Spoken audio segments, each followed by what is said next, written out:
Hello, everybody. Scott Golden here with the NXT review for the 10th of August, 2010. And again, we're running through the shows.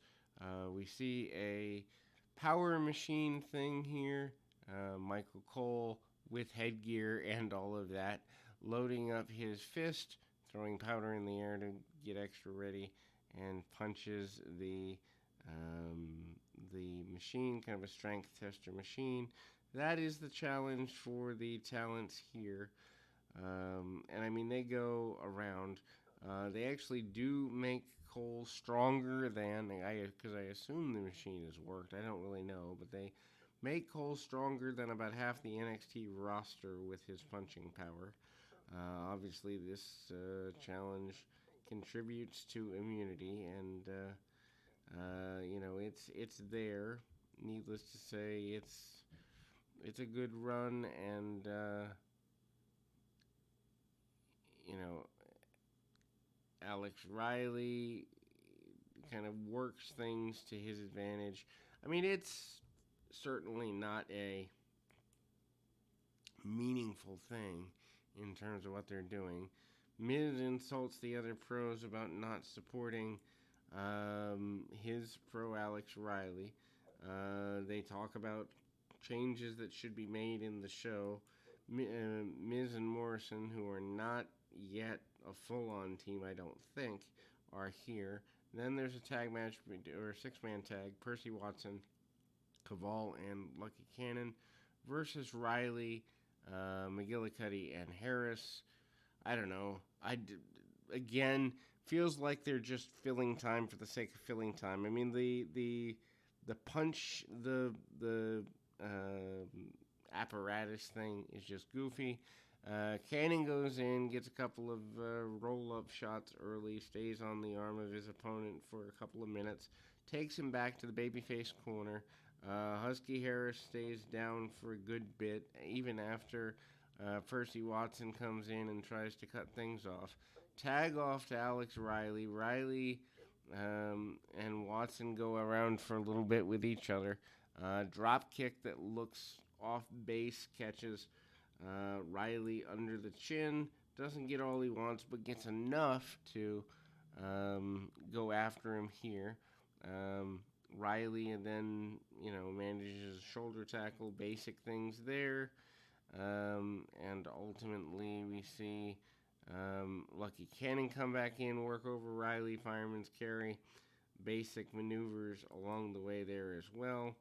And ultimately, kind of seeing that tie up a little bit, not getting all they want out of it, but getting enough. And that's really what matters, I guess you'd say. There is a dive by Lucky Cannon over the top rope to the floor, and I mean he pretty well gets a good, almost knocks himself out in the process here. Match goes through some commercial breaks, actually giving this more wrestling than they actually do generally. Big clothesline in the corner, Husky Harris before the break, and Harris comes back in, does a little bit of power work, doesn't do a great deal though, and then kind of stays on him a little bit, doesn't get everything he wants.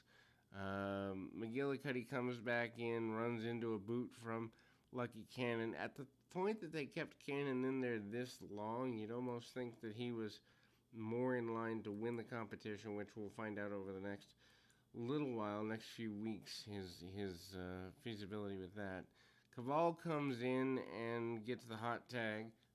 Obviously, with this being a six-man, they break down into organized chaos there and hard shots along the way. McGillicuddy cuts off his adversary with a drop kick, which in this case is Kaval. Cuts him off with a drop kick to the side of the face. Kaval hits a drop kick in the corner, shotgun style, and then goes to the top rope, does I think we called the TNA, the Warrior Way, the double stomp from the top, which isn't exactly amazing to look at, but it looks good, and he gets a victory off of it. Everybody's taking their notes. Morrison and The Miz get hyped. Then we talk about involvement from the original Nexus crew on Raw, they literally go into several minutes of this, and then The Miz makes his way back out to, you know, on NXT. I mean, the highlight package itself is about 7.5 minutes. Miz is out there with the U.S. Championship. Morrison is here because I guess he's gone heads up with the Miz over the judging and such. Miz and Morrison, who are now tag team together and were, I think, headed there at the time, maybe about a year out from that process. Needless to say, Morrison, such a wasted talent. Also, if you're trying to get the rookies over, why wouldn't you, kind of be there in that way? Hard shots, and ultimately Morrison takes over on Miz a good bit, and a couple of knees to the midsection. Miz cuts him off and manages to kind of stay on his adversary a little bit. Down into a chin lock, certainly a slower style than the match we've seen previous. Miz gets frustrated in his inability to cut the match off and keep things going his direction. Big clothesline in the corner by the Miz. Tries to cut him off, tries to finish him off.